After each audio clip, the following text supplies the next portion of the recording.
and welcome to Love Talk. My name is Fatih and it's my pleasure to introduce Mr. Gregory Morgan. Okay. Today's show is about a life you love. Yeah, that's right. Thank you. So, as you know, we had the first show which was about who's living your life, right? And then we had the next show about designing your destiny. In other words, designing a life you love. And this one is about living a life you love. So we're trying to create a progression here that you can follow with us, and you can always go back and refer to the previous shows. But first, let me say just a little bit about who Fatih is, right? Because, you know, you might be asking yourself, who's Fatih? Why is she on the show? And so I just want to, aside from she's beautiful to look at and she's great company, she's so funny. She keeps us all dying laughing around here in the office. She is also our workshop manager. So as you know, at Embrace Growth, we produce seminars and workshops worldwide. We are doing approximately 33 workshops each year, and in about 7 different countries. So hundreds, if not thousands of people interact with Fatih every year and every day, either through emails or phone calls, and she's the one who organizes who's going where and what's going where, and you know, collecting payments and all of the things that are necessary so that we can walk into a workshop where everything's in order and there's integrity, and what there is to do is to contribute the content of the workshop so that everybody gets the magic and the power of the workshops. Now, you know, everybody might think that we did that, you know, that myself, Dr. Sayan did that, but I promise you it would be impossible without people like Fatih, and there's very few people that I know like Fatih that could take on the kind of responsibilities. You know, very often you're the first person to get in this office and the last person to leave here every day. So taking time out from your busy schedule to do the show with me, I really appreciate it. So thank you. So it's a big support, and I'm sure that we'll have a lot of fun doing it. Thank you. It's my honor and it's my pleasure to work with you and Dr. Sayan. Thanks, because you've really done a lot to make this work possible, and so I didn't want to go have that just be under the table. Thank you so much. So today's show is about living a life you love. Now, obviously, there's some work to do in designing that, but I believe that in order to live a life that you love, what's going to be necessary is a complete shift in context. Now, a lot of people don't grasp the word context. It took me a long time to begin to get what was meant by context.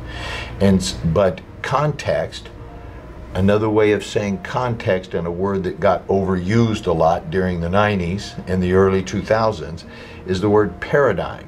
Context, or paradigm, is a system of thought and belief woven together to create a reality that one does not question. Okay?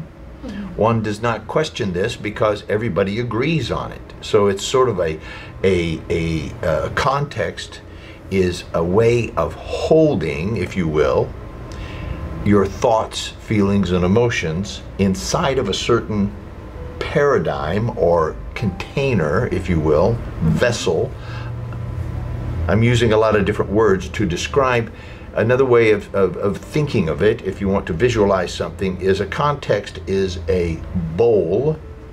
Okay? Water will take any shape that you pour into it, whether it's a bowl, a cup, a cylinder, a tall vase. Water takes the shape of the vessel that it's in. Your life is like the water. The context or paradigm that you live your life inside of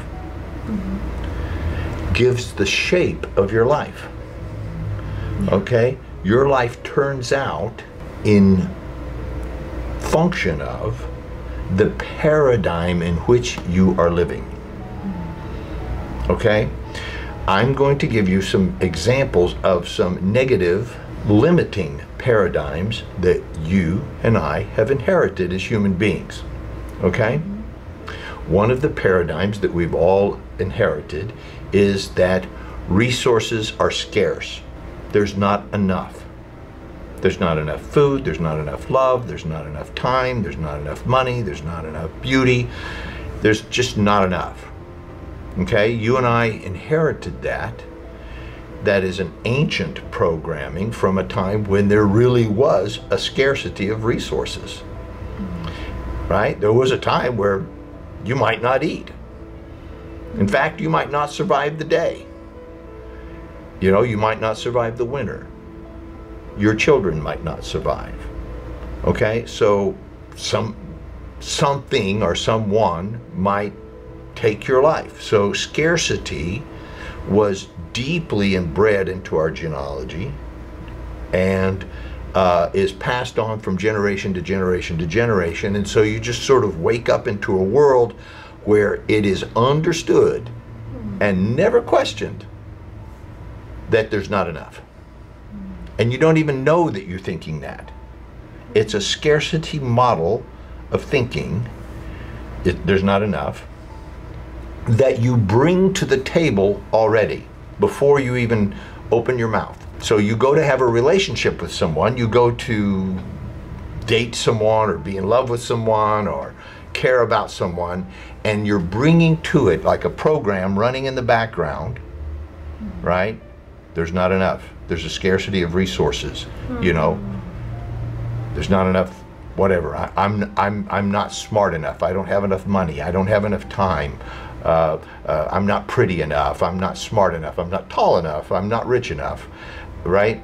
So you bring all of that, or she's not tall enough or pretty enough or rich enough or whatever enough, right? So you bring that already before you even meet, before you ever talk. So it's like, hello, I'm not enough.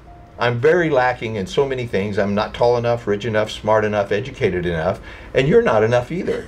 Would you like to have a relationship? No. Let's get married and have some kids that are not enough. Wow. Right? So without realizing it, we're propagating a paradigm that we've inherited and never questioned. Okay? So that's one of the limiting paradigms, to make an example of what I mean by paradigm. Now, is it true that there's not enough?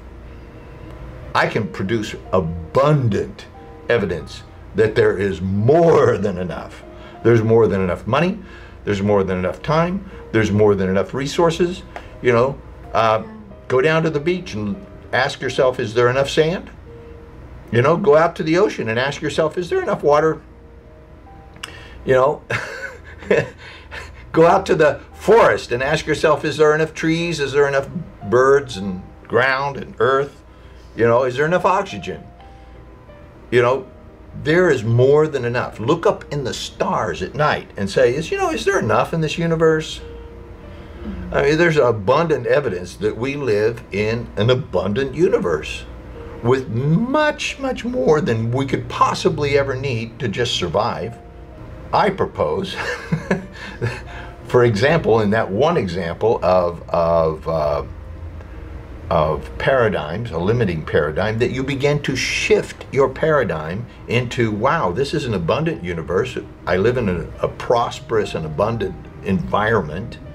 You know, go down to Costco and see if there's enough products or enough people with enough money to buy enough stuff. You know, go down to your local supermarket and see if there's enough food, right?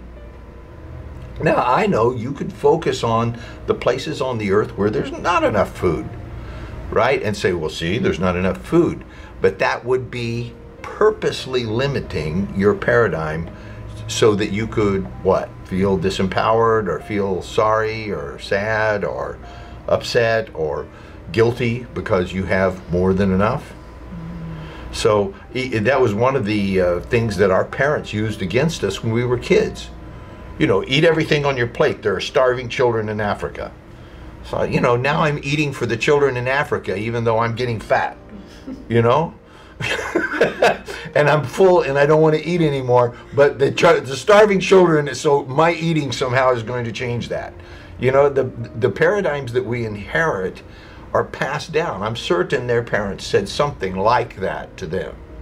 You know, so in order to live a life you love, it requires a paradigm shift. It requires a relocalization of where you're looking from. Now, it could be said that a paradigm is not a place to get to.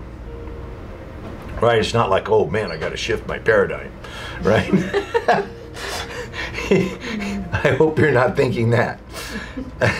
A paradigm is a paradigm, or a context is a place that you come from. Now I'm drilling down a bit on these words because without this sort of technical understanding of why I'm saying what I'm saying, it'll just sound like some instructions and it won't have any depth or meaning. Yeah. Right?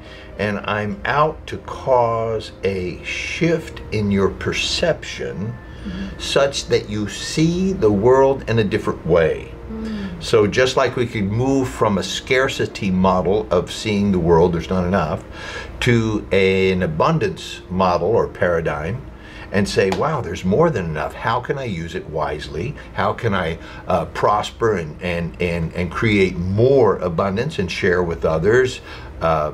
And so forth. People who are, like, let's say, extremely rich and hoard all of their money, they're just rich. But they still have a limiting paradigm. You see, greed is just the scarcity model in action. Exactly. There's not enough, so I better keep it as much as I can for myself. Why? Because there's not enough, right? That would be the only reason you would keep it all for yourself. If there was more than enough, and the more I give, the more I get, that would be a shift in paradigm, you see. That would be a different context for living your life. You could live your life such that you could just go ahead and tell yourself, there's more than enough love, there's more than enough money, and my job is to keep it moving. My job is not to hoard the love or the money, or whatever it is that you think there's not enough of. My job is to be a place where that can arise and abundantly flow. So rather than trying to get some love, you live your life sharing love that's already there. Complete shift in abundance. So if you were sharing love that's already there, would you have a life you love? It's already there. Yeah, well, you know, yeah. I mean, would you need to go get some love? No, well. I mean, where would you get it if it's already there? If it's already in the eyes of whoever you're with, if it's where you are. If love is where you are, you know, one of the big shifts in paradigm that I created for myself, I don't know, years and years ago, was that I am loved. Yes. Right? Most of my life was lived in a point of view, or a context, a limiting viewpoint of life, that I am alone, and that I am either unlovable or, you know, not loved, and that I must do something or be something or cause something to get people to love me. And that is so tiring. So that no matter how much love they gave me, no matter how much love people expressed to me, it was never enough, because ultimately they were trying to pour the ocean into a paper cup. Deep inside, you feel I could only hold this much love. Because I was unlovable and I didn't have enough love, and so, you know, it's like, I don't have enough love and I'm not lovable, will you love me? Right? And so then you could have all the love in your whole world and pour it in there, but all I could have was this much, so I'd say, I don't have enough love. Right? I'm not loved. You don't love me. Right? And you keep pouring love in there, it's like, no, I really, really love you, and I'm like, I don't feel loved. I'm not lovable. right? So you're going to see how that would be very limiting. Now, is it true? You see, a paradigm is not the truth. A paradigm doesn't make it true. A paradigm is created from nothing.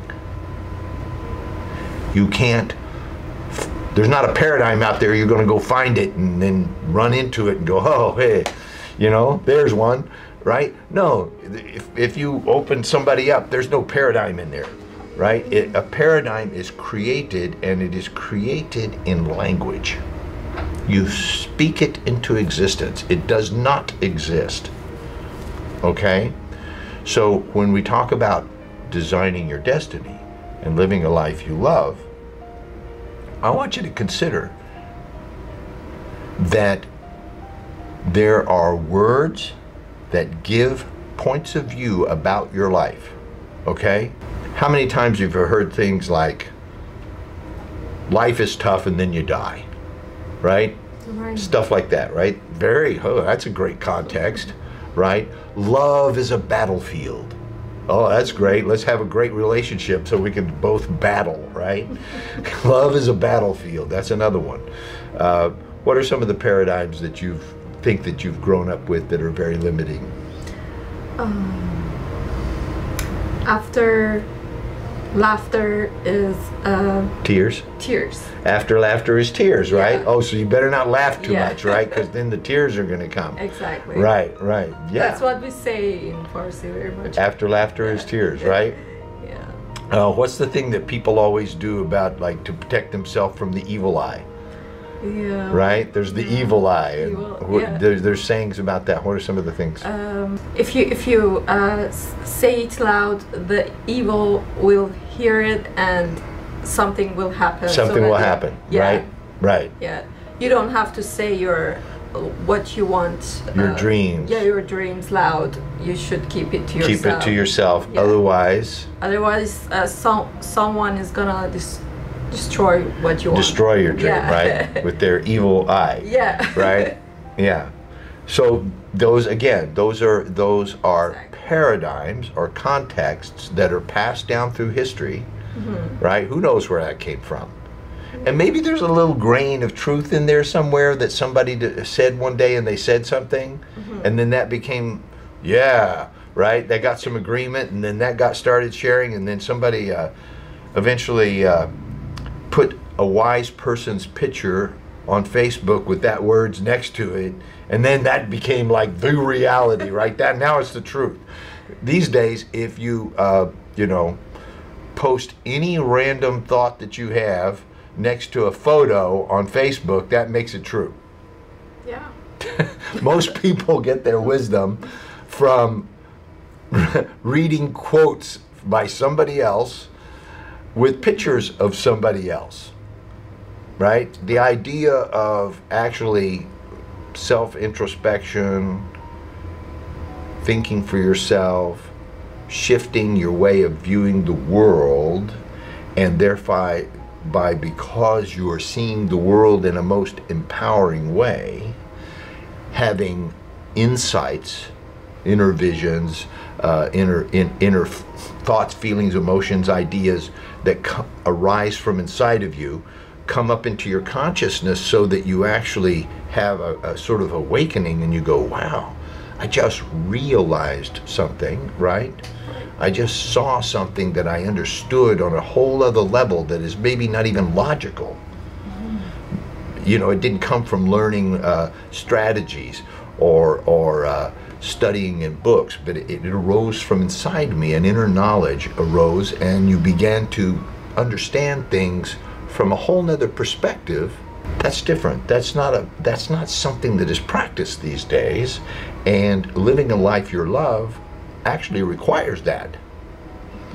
It actually requires looking inside and seeing if what's inside you, how to realize it outside.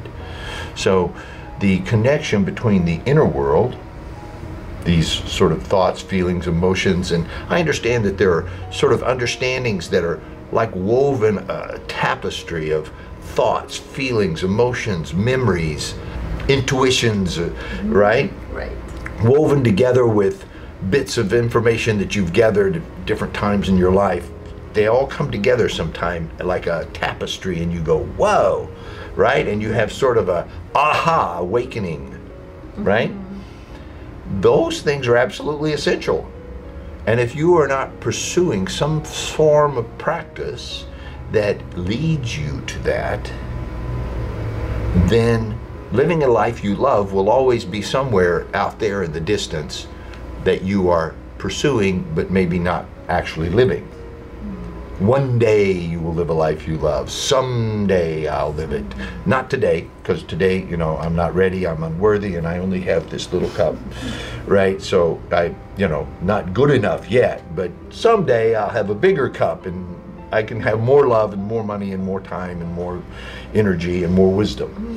And someday, you know, if I get enough of that, then everybody will love me, and then I'll have a bigger cup, right? And so forth, right? So that's always someday. That's always out there in the future, and that in and of itself is a context. Now I want to say this about context or paradigm. Remember earlier I said they don't exist. You create them from nothing, and you create them through language. So in that respect, they are designed to be invisible. A paradigm is invisible. You can't see it. You don't even know you have it. It's invisible even to you. So to see the paradigm that you're living in is sort of a trick. It's like trying to spin around fast enough so that you could see the back of your head in the mirror. Okay? It's like trying to see behind yourself or see through the inside of your head. It's not the same as seeing what's out there, because you won't see a paradigm out there. You won't see a context out there. It is what is giving you the seeing. The paradigm or context that you are living your life from is invisible to you, to summarize. It's invisible to you, and it is not what you're looking for. It is what you are looking with. It's looking through you. Okay? Right. It has created by words. Right. So one of the empowering paradigms that shifted my life is that I am loved, and I am love. Right. I am being love. I am loved. I am loved, and I am love. Right? Now, is that true? If you looked out in the world, is there evidence for it? Well, now, here's where you see what your paradigm is. You can't see a paradigm, but you can see the results of a paradigm. So you can see two people born into the same family. You see this all the time. Same parents, same upbringing, same school, same religion, same financial situation, same physical aspects. One of them will prosper in life and move beyond anything that you could expect and be extremely successful and surrounded by friends and live a wonderful life, and another one will go in the opposite direction and you know, live a life of dissolution and disappointment and an unsatisfactory life. One will create their destiny, and the other one will meet their fate. All right? So as we discussed in the previous program, I said if you don't design your destiny, you will eventually run into your fate. I grew up in a Midwestern sort of cowboy environment in the Midwest, and you know, there's a particular diet and a particular relationship to alcohol, a particular relationship to education, a particular relationship to men and women and sex, a particular relationship to violence, you know. So, you know, if I had stayed in that paradigm for my life, I was telling Fati at the beginning of the show, you know, I would still be living in Oklahoma and probably drinking and getting in fist fights and going from woman to woman having a success, you know, a bunch of relationships and like that, because that was kind of the paradigm I grew up in. Not that my parents were that particularly, but that in that environment, that's kind of how it went with a lot of people, you know. Several of them in our families, cousins and so forth, had multiple wives, drank a lot, you know, hung out, had guns and motorcycles, and, you know, that was just a particular life, which frankly I kind of enjoyed, but it was not for me, and I knew that. Yeah, so can I ask a question? I think, like what you said, words can be helpful to change Yes. the paradigm.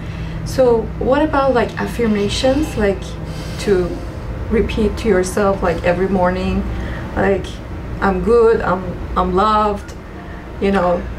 Yes, it is. I think where affirmations tend to work the best. So if you stand and look in the mirror like you're good, you're a person, you're lovable and all that, that is actually very beneficial. As a practice, I would say it's a good start. Okay? That's like if you wanted to get in really good shape and be like a top athlete, but you weren't in good shape, so you'd have to start somewhere. So maybe you wouldn't start by getting a trainer and going to the gym 5 days a week, right? You might start with like, well, let's do some push-ups, right? Let's do some push-ups and stretching or something like that. And you would do that every day until you began to feel a little bit better about yourself, and then you would progress to more sophisticated, refined and complex exercising until you began to achieve the body and the physical circumstances that you desired. And I believe that with the affirmations, that is a technology. If I was talking about if your vision was very high and there was a large wall between you and that and achieving that vision, saying affirmation would be a ladder that wouldn't necessarily get you over that wall, right? You could lean it against the wall and you could get part way up there, but I don't know that it would get you over the wall, right? Right. Okay. So it's not to say any disrespect that technology, is just there's more. Yeah. So where affirmations have the most effect is when the opposite of what you're affirming shows up. So if you stand in the mirror and you go, I am loved, I am loved, I am loved, I am loved, I am loved, I am loved, right? And then you go out in the world and people treat you in an unloving way, right? And you go, ha, it didn't work, right? So the affirmation didn't work, right? But if you go out into the world and people treat you in an unloving way, and you're able to go, I know I'm loved. And right now, this person, that's the highest expression of love that they can come up with right now. But I know they love me. Wow. Right? And they're either afraid of me, or there's something about me that maybe intimidates them, or maybe they're just having a bad day. But I know they love me, and I know that this is the best they can do right now. That would be practicing your affirmation, right? It's good to do the push-ups, but the reason you do the push-ups is when there's a heavy load to lift, you got the muscle to do it. So if you don't use the muscle when you need it, then your affirmations are meaningless anyhow, right? Right. If you say, this is an abundant world and there's more than enough money, time, and energy coming to me from the universe, and I'm blessed, and you say that 150 times in the mirror, then you go out and you go, oh, I want to go do this thing, but I don't have enough money. Yeah. Right? If you go, it didn't work, right? Right. Then you've wasted your time. But if you go out and you don't have enough money to do something that you want to do, and you face that situation with, I wonder where the money's coming from, because I'm definitely doing this, right? Maybe I don't have enough right now, but it's coming, because for sure I'm doing this, right? This thing that I need more money for. Right. So then you open yourself to the abundance of the universe, practice what you preach. You just said it's an abundant universe. Okay, so where's the money coming from? You open yourself to receiving what you already proclaimed is there. Wow. Okay? That's called walking your talk, practicing what you preach, living a life you love, not trying to see. If you say, I am loved, I am loved, I am loved, I am loved, and it's abundance, it's abundance, it's abundance, it's abundant. In order to say that over and over like that, you would kind of have to believe that the opposite is true. So sometimes affirmations are trying to beat your subconscious into submission, right? By, I'm loved, I told you I'm loved, I'm loved. Right? Yeah, right. Right? You're trying to beat this subconscious belief that you're really not lovable into submission. I don't think that works very well. It could. Sometimes you need to beat your subconscious into submission, let's face it. Right? People say, oh, you brainwashed us. Sometimes your brain needs washing, right? So sometimes you have some negative thoughts and beliefs that you need to take control of, okay? But where you take control of them is on the playing field. If you practice basketball, if you practice throwing a ball in a basket on your driveway and you get excellent at it, so what if as soon as you go onto the basketball court and somebody's waving their arms and trying to keep you from putting it in the basket and now you can't shoot one, right? Doesn't matter how good you are on the driveway, right? You got to be able to shoot that basket in any circumstances at all times, and you got to be able to deal with the uncomfortableness of having the opposite of what you affirmed show up, because I guarantee you it will. Whatever you say is your new paradigm or your new way of living, there'll be plenty of evidence out there in the universe to prove you wrong, and it'll show up almost immediately. As soon as you say, I'm loved, some jerk's going to come along, right? As soon as you say, you know, this is an abundant universe and there's plenty of money, time, and energy for all of my desires to come true, somebody's going to steal your wallet, you know? And and then what are you going to do? That's what matters. Then who are you going to be? Are you going to walk your talk and live your life proving what you said? Or are you going to go back to the mirror and tell yourself some more lies, right? Do you see the difference? Yeah, So exactly. I think that's a great position. Well, I'm not trying to teach positive thinking here. Yeah. I am teaching how to shift a paradigm, how to shift your thinking so that you actually become that which you said.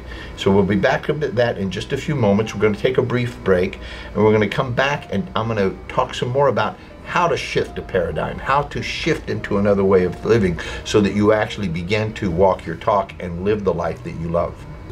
Embrace Growth has a new home online where you can easily register for workshops and events, order from the online store, and be part of the worldwide community of Embrace Growth graduates. You'll be able to see Dr. Azita Sayan and Mr. Gregory Morgan in your favorite seminars.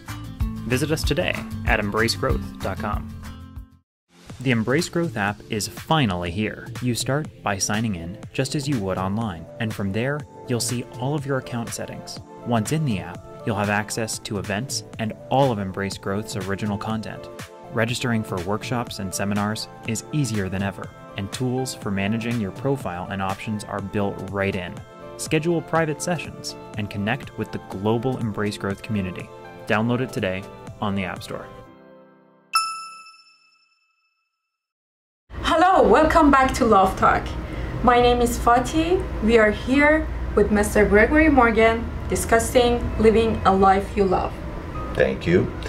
So earlier in the show, we were speaking about what it takes to live a life you love is a complete shift in the way you view your life, otherwise known as a paradigm are the context within which you are viewing your life. We covered the fact that a context is like a bowl, and your life is like the water that goes into the bowl. Your life takes the shape of the context or paradigm from which you are living. So it could be said, and I'm saying it, that context is absolutely crucial and fundamental. The context that you are living your life in will determine not only your day-to-day experience of life, but the eventual outcome of your life, the circumstances of your life, and the difference that you will make, or the legacy that you will leave for future generations. So it is absolutely vital that you pay attention to and that you be responsible for the context with which you are living your life from. We talked about having limited context or limited points of view that would limit the scope of what you see or believe is possible. You see, human flight was always possible. Okay? It's always been possible. Since the beginning of time, human life, human flight was possible. Okay? But the context within which humanity lived was that it is not. Okay? And that lasted for centuries and centuries and centuries and centuries.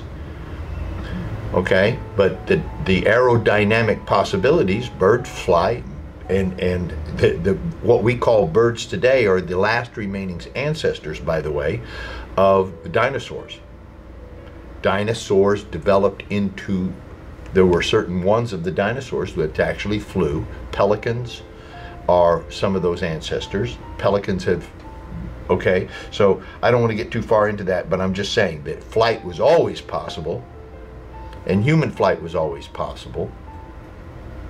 And now that we've discovered that we can fly, look at all the different types of human flight that we have. There's like thousands of types of airplanes and rockets and individual flight suits where people jump off of cliffs and buildings in nothing more than a fabric suit. That was always possible. Okay? But, you know, I always laugh at how, you know, wheat, fire, meat, all of the things existed for centuries and centuries and centuries, but how long did it take before somebody made a sandwich? You know, like as a context, it took a long time to develop before somebody actually made something out of all of that stuff. So context shift, all great breakthroughs in human evolution have been the result of a shift in perception or paradigm. All great evolutionary steps in humanity have been the result of a shift of perception. Okay? The way people saw things shifted. The reality didn't shift first. When we say that something is fundamental, we mean that other things are built on top of it, right? Fundamental means foundation, right? Comes from the same word, base word as foundation. So the foundation of evolutionary change is, it outranks. In other words, without that shift in the foundation, then you can't build anything except what's already on that foundation. So a fundamental shift in the way you perceive the world will cause the world to change. Okay? There's many things that you use every day that were the result of a paradigm shift. You know, telephones, when I was growing up, was this big clunky thing. In fact, they still had the old kind that hang on the wall, you know, that you'd crank at my grandmother's house, right? And with two bells with a thing that went like that, right? They still had those. And so the modern telephones, when we got one, was the kind that had to dial. And then a paradigm shift. buttons, right? Those big ones that you can push the buttons on. And so, you know, after a while, there were generations of people that didn't know how to use a dial phone, right? Now the paradigm has shifted again and again and again to where everybody that you know has one in their pocket. And not only is it a telephone, it's a camera, it's a radio, it's a viewer. You may very well be watching this show on a mobile device. Okay, that is a complete paradigm shift in what is possible for humanity. Okay, somebody started looking at things in another way, saying, well, what about this? What about that? And pursuing that until it became something. So I want to go back to this part where I was talking about insights. Okay, and I had said in the last show, insights are a dime a dozen. Everybody has insights all the time. People are always having insights, but they ignore them. They mostly just think, oh, that was my imagination, or oh, that would be good, or I'm dreaming, or right? I know I was getting scolded in school all the time for daydreaming, because I would do what they called in Oklahoma, stare off into space. So today, if I was that same kid today, they would have given me medicine or something, right? They would have said I have ADHD or something, right? Because I would sort of stare off into space. Now I was sort of in my own world, or they'd say I was autistic or something.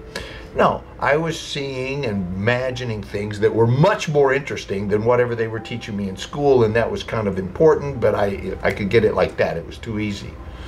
It was just too easy. It's like, okay, 2 + 2 is 4, and you know, 4 + 8 is you know, I mean, it's like, okay, all right, yeah, I'll make sure I remember that. You know, it was too easy. So I was more interested in what was possible. Now, I wouldn't have said those words back when I was a little kid because I didn't have the language skill for that, or I didn't have the ability to discuss it. But I was seeing something that was much more interesting to me in another world. And, you know, I remember reading a thing about how they said that Einstein was an idiot and that he had no capacity, you know, and that they couldn't teach him, right? Yeah, he was, because he was in another world. He was seeing some other things. Now, I'm certainly not comparing myself to Einstein, but I'm doing my best to create something. And what I'm creating, or what I'm designing, is a world in which people have the ability to take their insights and put them out into the world and actually cause them to happen. Because I believe in your insights. I think you have great insights. I think you're a genius. And I believe that each one of us is an integral part of the total genius that makes up humanity. And how are we using that genius? You know, is that for the betterment of all mankind, so that the world becomes a better place? Or are we operating out of scarcity paradigms that means that there's not enough oil, and there's not enough diamonds, and there's not enough gold, and there's not enough electricity, and there's not enough whatever, right? Water and food, right? There's more than enough. There is more than enough to feed every person on the planet. There's way more than enough, okay? We waste more stuff that could have fed generations and generations of people. There's way more power and energy and electricity and resources than could ever be needed for humanity to survive for years and years and years to come, and to actually take care of the planet. Now, this is not an environmental show. I'm talking about a shift in a way of thinking. And so, is our way of thinking actually benefiting the planet, benefiting humanity? I believe that you have ideas and insights that if manifested, brought out into the world and made into a reality, I would get to benefit from. So you see, I have my own selfish motives. I would get to live in the world created by your genius. So I'm talking about this because we call them insights because they originate. I'm reading from some notes I made. We call them insights because they originate as an inner vision. yet when acted upon in accord with inner and outer laws. So there are certain inner laws in the universe, right? There are certain outer laws. Human flight is possible because of certain outer laws of physics, right? That once you understand and you operate inside of those laws, you can fly, right? So when you act upon your visions in accord with your own inner laws and your own outer laws, then they will fundamentally alter the world that you live in. You know, we'll talk about inner laws and outer laws another time, because that's a whole nother show. Okay, there are certain laws that operate this universe, and when you act in harmony with them, you can do what other people call miracles, right? To somebody who believed that fire is a magical spirit, right? A Bic lighter, you know, a throwaway disposable lighter is like magic. It's a miracle. It's right to somebody who believes something isn't possible, once demonstrated and becomes possible. I mean, there's many geniuses that have fallen by the wayside that discovered abundant sources of energy and so forth, right? Tesla is the one that I'm thinking. So inner vision plus right action, okay? Inner vision plus right action equals infinite possibility. There is no end to the possibilities if you take your inner visions and you perform right actions. So look around you. Just look at anything. This glass, this table, the telephone, the device or television or anything that you're looking at to watch this show. The cameras that are recording the show, right? The chairs that we're sitting on, all of those were once an idea, an invisible thought, something that had no substance or physical reality whatsoever. They didn't exist. They were pulled from the field of infinite possibility and seen, if you will, by the inner eye. That's why we call it insight. It was seen by the inner eye, understood with the inner self, and then somebody took a right action to make it manifested in the world. They wrote it down, they drew it, they talked about it, they put words and images to it, right? They gathered things, they put things together that were not together. Like the sandwich, right? They put things together and made something that was already potentially always there. A world without hunger was always possible. It's always been possible to feed every human being on the planet. It's never not been possible, right? Now, whether we do that or not is all by choice. It's all by what will you allow to happen. When someone has so many ideas, but he or she believes in a scarcity, like, I'm not good enough to do that. So, and no, you know, for me, it won't happen. Or I know there's something I need to create and I need to do, but, you know, I'm gonna make mistakes and I'm not going to get successful or something. So how they can change that kind of thinking, or how to, how this transformation should happen for them? The best way, the most accurate way, the quickest way to make a fundamental change is to first, like I said, take your inner visions and lock them in. I said in the earlier show, be open, right? Be open to the universe, God, prayer, meditation, whatever is your thing, right?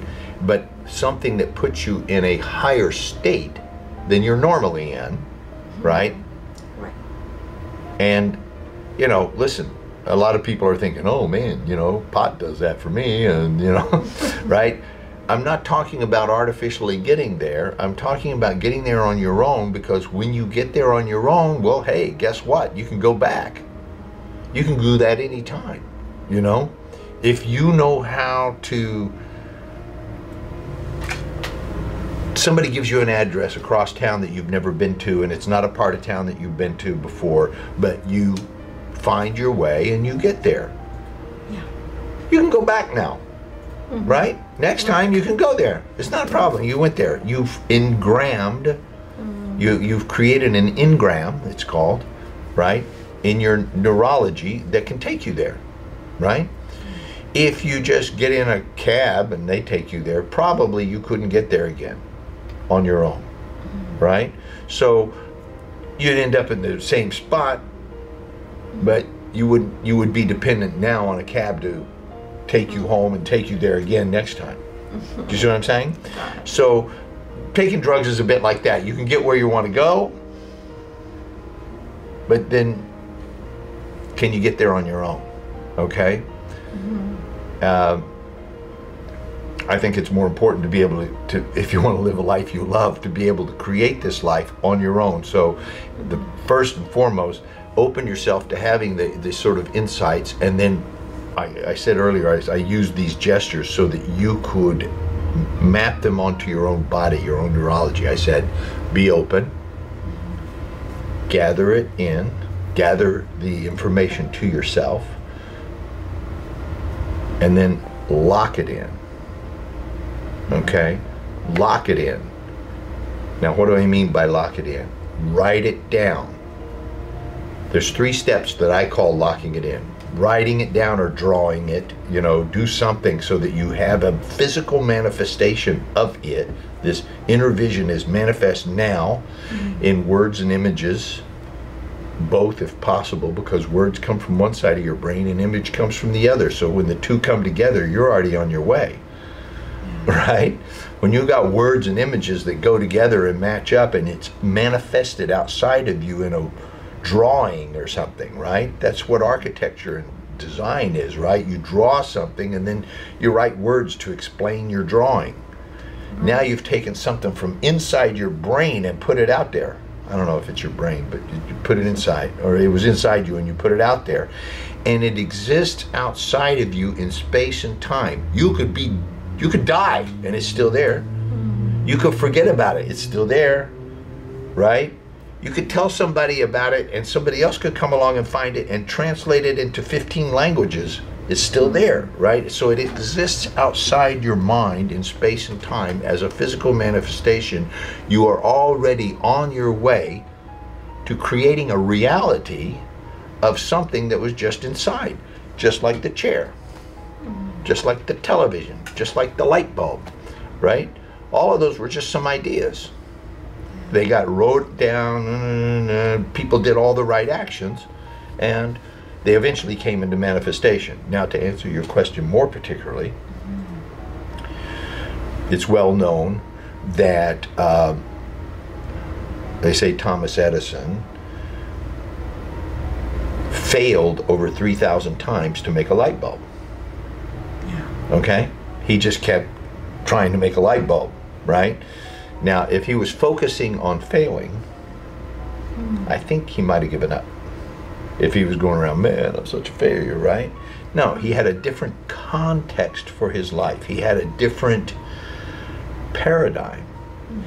His paradigm, the vision was, there shall be this. That was a certainty in his mind. Just like it was a certainty in the Wright brothers' mind that there would be flight, right? Right? There was no question about it. They knew it was possible. They just failed a whole lot of times to do it. So he failed 3,000 times, they say.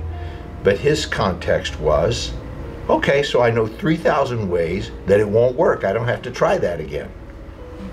Right? Insanity, as they say, is doing the same thing over and over and expecting a different result.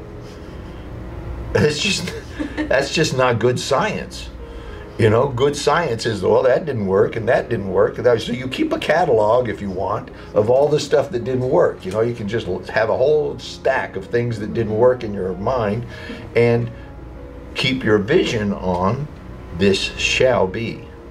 This shall be is a declaration. This shall be has no substance in the world. It has nobody cares. Nobody's going to welcome you. Nobody's going to throw a parade because you said this shall be. In fact, there'll be a whole bunch of people around that'll automatically show up because you said this shall be a new possibility. They'll show up and say that can't be done, or it would already have been done.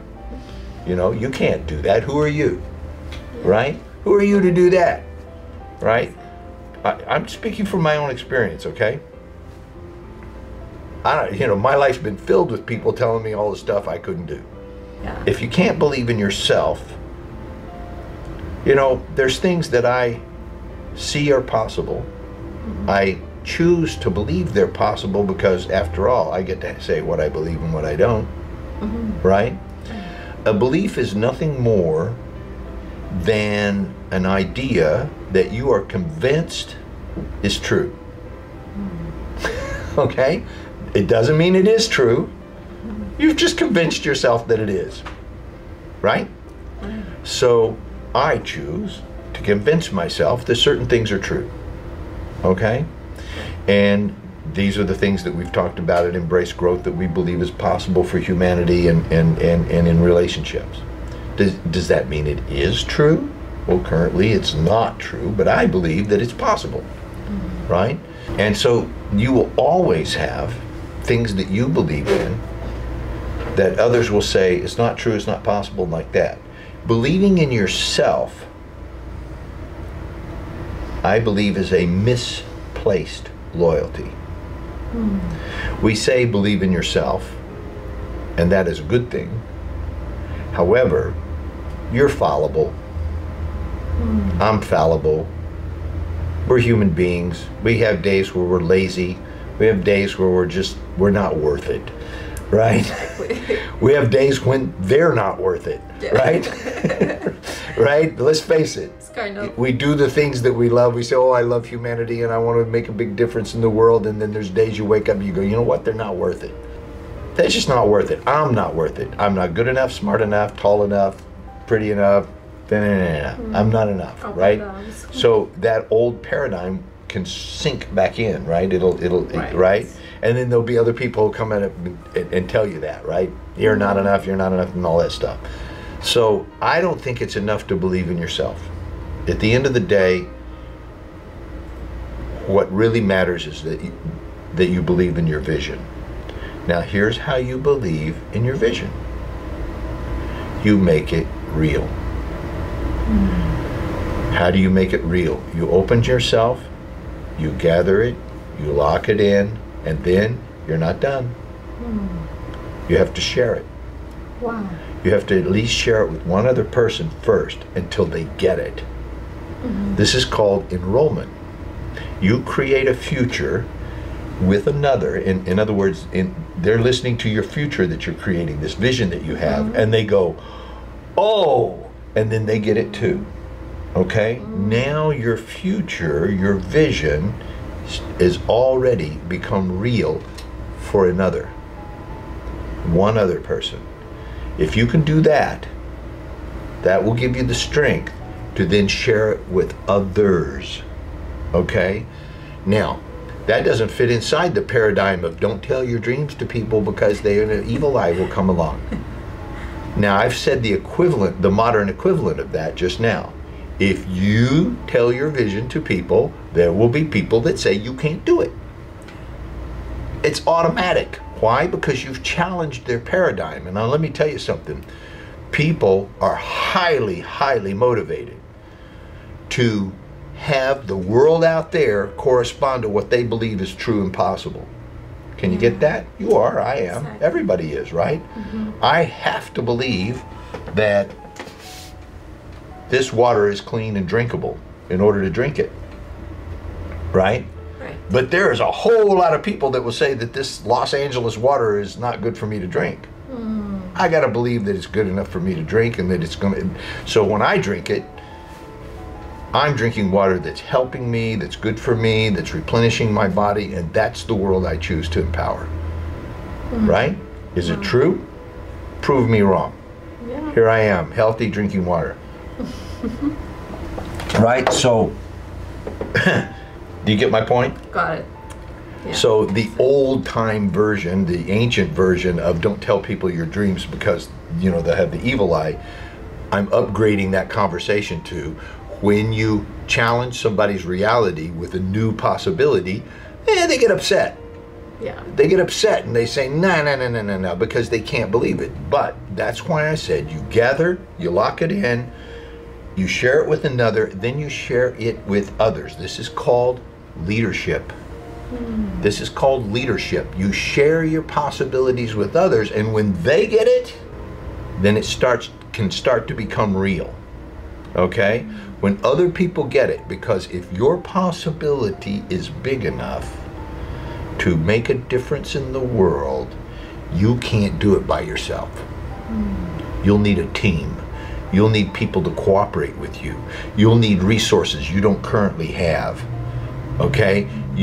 You know, look at SpaceX company right now, okay? They got like, they have rockets that have delivered multiple loads to the space station, docked with the space station, come all the way back to Earth, and landed exactly on a dime, vertically. Okay, you know how many times they had to fail to do that? Enormous amounts of money. Do you know what it would have had that it took to gather that kind of money? He had to convince a lot of people with a lot of money that this is possible and could be done. And then, you know, what happens when it blows up and fails and falls over, which it did, all of those things, okay? It's done all of those things, but now it reliably comes back to this same spot after living tons of stuff up into space. And there's a thing out there that's so tiny you can't even see it, and they go dock with it. This enormous thing, unload all this stuff, come all the way back. It's like trying to hit the edge of a piece of paper with a bullet. You know, it's the likelihood of doing that is about that thin. Okay, it's so thin that, you know, it's amazing. But somebody had a vision, somebody drew it on paper, wrote about it, talked about it, shared with somebody else, shared with a team of people, enrolled them, and then the next step is what we call registration, right?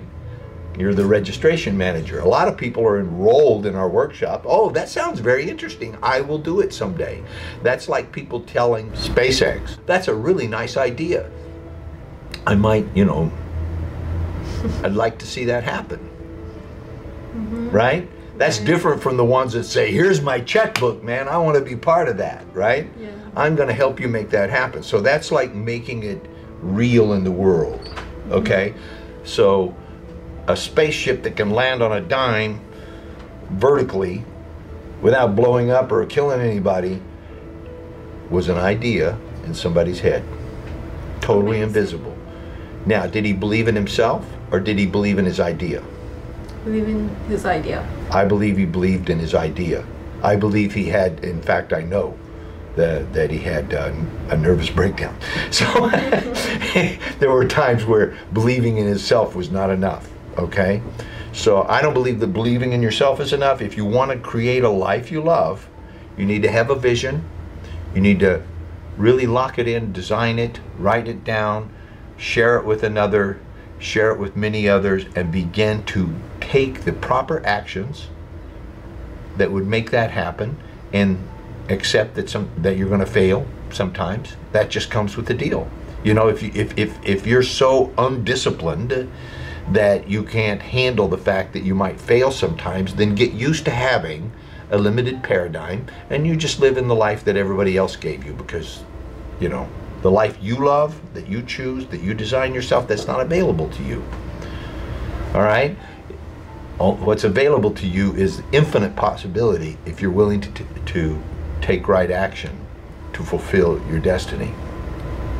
So Thank We're you, out of Mr. time. Morgan. Thank you for joining me. Thank you. All right. Thanks for joining me today, and thanks for watching my show. And I'll see you back here again next week on Love Talk. Bye.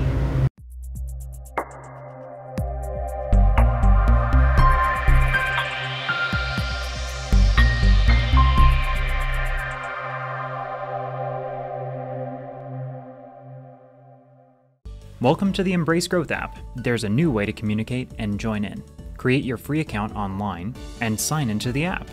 Manage your profile on the go and choose between English or Farsi. Register for events and schedule appointments more easily than ever. Stream audio, video, and download books all over Wi-Fi or cellular. Sign up for workshops and seminars right on your phone. And access your audio and video library in the palm of your hand.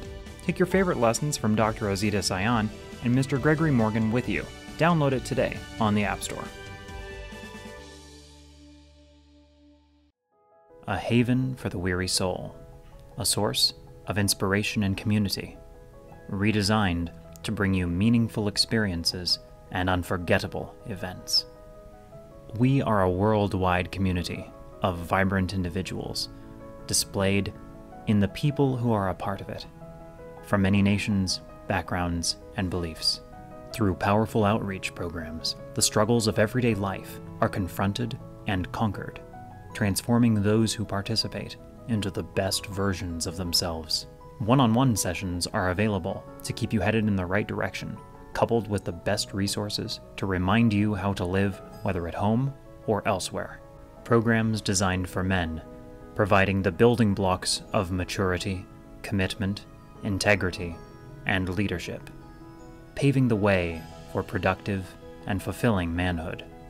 Beyond an understanding of masculine leadership is its application in daily life and development into something truly unique. Exclusive training for women, encouraging growth and empowerment through an acceptance of their true identities, redefining interactions, and changing the viewpoint through which life is seen. Embracing the woman within and accessing facets of your personality hidden beneath the surface. Showing our youth the value of integrity and reliability by creating an indwelling desire to succeed with honor, basing the future on a solid foundation of ideals that will guide them through life, leading by example, and showing others how to clearly convey their thoughts in a compelling way, creating a culture of mature leaders who can help others achieve self-confidence and their goals. Real people and real lives are changed for the better. With every event, more are touched and come to an understanding of their place in this world and their community. Embrace Growth is run by a passionate team and led by the diligence and inspiration of Dr. Azita Sayan and Mr. Gregory Morgan, who consistently teach life lessons based on what works, rather than the passing fads of the times.